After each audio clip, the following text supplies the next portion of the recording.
أعوذ بالله من الشيطان الرجيم. بسم الله الرحمن الرحيم. والنازعات غرقا والناشطات نشطا والسابحات سبحا فالسابقات سبقا فالمدبرات أمرا يوم ترجف الراجفة تتبعها الرادفة قلوب يومئذ واجفة أبصارها خاشعة يقولون أئنا لمردودون في الحافرة أئذا كنا عظاما نخرة قالوا تلك إذا كرة خاسرة فإنما هي زجرة واحدة فإذا هم بالساهرة هل أتاك حديث موسى إذ ناداه ربه بالواد المقدس طوى اذهب إلى فرعون إنه طغى فقل هل لك إلى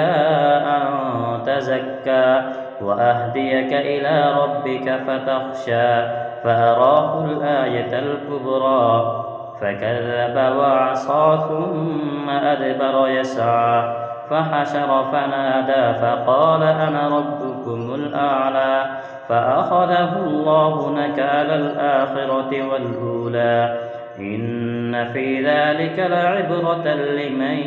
يخشى أأنتم أشد خلقا أم السماء بناها رفع سمكها فسواها وأغطش ليلها وأخرج رحاها والأرض بعد ذلك دحاها أخرج منها ماءها ومرعاها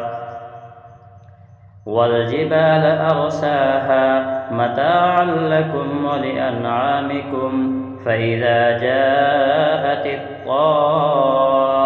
الكبرى يوم يتذكر الإنسان ما سعى وبرزت الجحيم لمن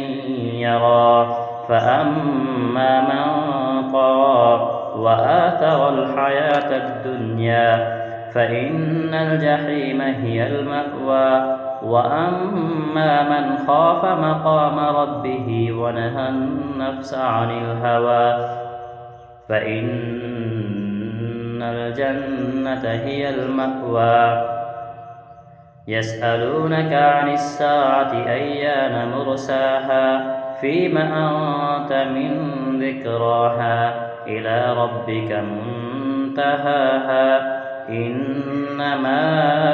أنت منذر من يخشاها كأنهم يوم يرونها لم يلبثوا إلا عشية أو ضحاها.